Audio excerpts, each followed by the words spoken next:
اس کا عمل کیسے ہوگا، اس کے ساتھ کیا ہوگا، لیکن جب ایک بندہ خودکشی کرتا ہے تو اس کو صاف دکھائی دے رہا ہے کہ یہ جہنمی ہے. تو اس لیے سعودی علماء تو اس کا جنازہ بھی پڑھنے کو تیار نہیں. ہمارے ہاں پھر بھی مولوی پڑھ لیتے ہیں. تو اس طرح کا قدم نہیں اٹھانا چاہیے. حوصلہ رکھیں، ہمت رکھیں. انشاءاللہ اللہ تعالیٰ نے دیکھو قرآن میں بھی بار بار فرمایا کہ میں انسان کو آزماتا ہوں. مشکل وقت آتا ہی اسی لیے کہ وہ اس سے کچھ سیکھتا ہے. لیکن آپ اتنے پینک ہیں اور اس کو آپ نے جو ہے نا یہ دل پہ لیا ہوا ہے. تو یہاں تک کہ آپ نے یہ ورڈ جو یوز کیا، یہ جو الفاظ آپ نے استعمال کیے ہیں خودکشی والے، اس پہ توبہ کرے اور استخارہ کرے اور رات کو تہجد کے لیے اٹھیں.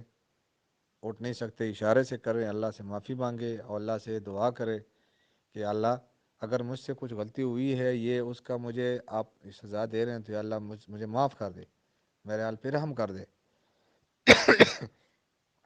ٹھیک ہے. میں آپ کو یعقوب انکل ایک چھوٹا سا واقعہ سناتا ہوں. شاید میں اس میں مجھ سے غلطی ہو رہی ہو، لیکن اگر اس میں کوئی دوست ہے جو دین سے واقف ہیں، ان کو یہ واقعہ یاد ہو تو اس میں میری رہنمائی کر سکتے ہیں.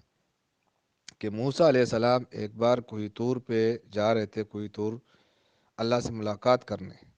تو راستے میں اللہ کا ایک بندہ بیٹھا ہوا تھا جو انتہائی گنہگار تھا. اس کے کپڑے نہیں تھے، غربت کے عالم، مارا مارا، وہ ریت جو ہے نا پڑی ہوئی تھی، ریت سے اپنے آپ کو ڈھپا ہوا تھا، یہ ناپ تک ڈھپا ہوا تھا.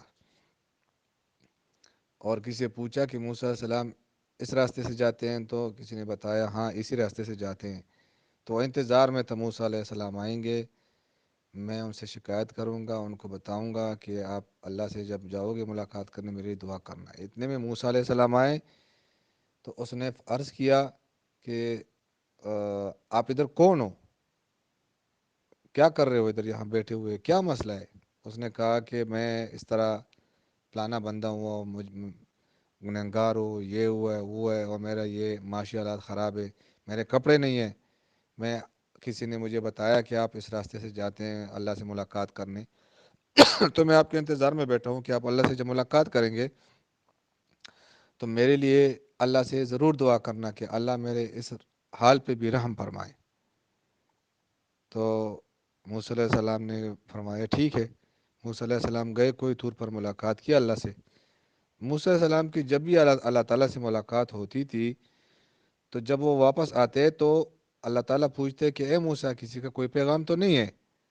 اللہ تو ہر چیز سے باخبر ہے، لیکن اس کے باوجود بھی وہ پوچھتے. تو موسیٰ علیہ السلام نے کہا کہ ہاں یہ اللہ آپ کا ایک بندہ ہے، راستے میں بیٹھا ہوا تھا اس طرح پریشان حال، ننگا بالکل، کپڑے نہیں تھے، ریت سے ڈھپا ہوا تھا. اس نے مجھ سے یہ عرض کیا کہ آپ اللہ سے میرے لیے دعا کرے کہ اللہ میرے اس حال پر رحم کرے. تو اللہ نے فرمایا کہ موسیٰ جا میرے اس بندے سے فرمانا کہ تیرا اللہ کہتا ہے کہ تو اس حال پہ بھی شکر ادا کر. بس موسیٰ علیہ السلام واپس آ گئے.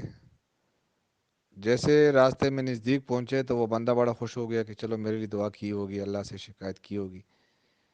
موسیٰ علیہ السلام جب آئے تو اس نے کہا کہ اے اللہ کے نبی، آپ نے اللہ سے میری شکایت کی؟ تو موسیٰ علیہ السلام نے کہا جی بالکل، میں نے اللہ سے آپ کی شکایت کی. تو اللہ نے مجھے فرمایا کہ آپ میرے اس بندے سے، اللہ نے ارشاد فرمایا کہ اللہ کہ جاؤ میرے موسیٰ اس بندے سے کہنا کہ اپنے اس حال پہ بھی شکر ادا کرے. تو وہ غصہ ہو گیا، اس حال پہ بھی شکر ادا کروں، اس سے بھی میں بدتر ہوں گا، اس پہ کیسے شکر ادا کروں، میرے کپڑے نہیں ہیں، آپ کہتے ہیں کہ اللہ کہتے ہیں اس پہ بھی شکر. تو اللہ نے ہوا کو حکم دیا، ہوا آئی اور وہ ریت بھی اسے دور لے گیا بالکل، یعنی اس کی شرمگاہ سب کچھ سب کے سامنے نظر آنے لگی. تو دیکھو شکر ادا کرنا چاہیے ہر حال میں. مایوسی کفر ہے، مایوس نہیں ہونا. مسلمان کے لیے تو مایوسی جائز ہی نہیں ہے. شکریہ، میسج لمبا ہو گیا.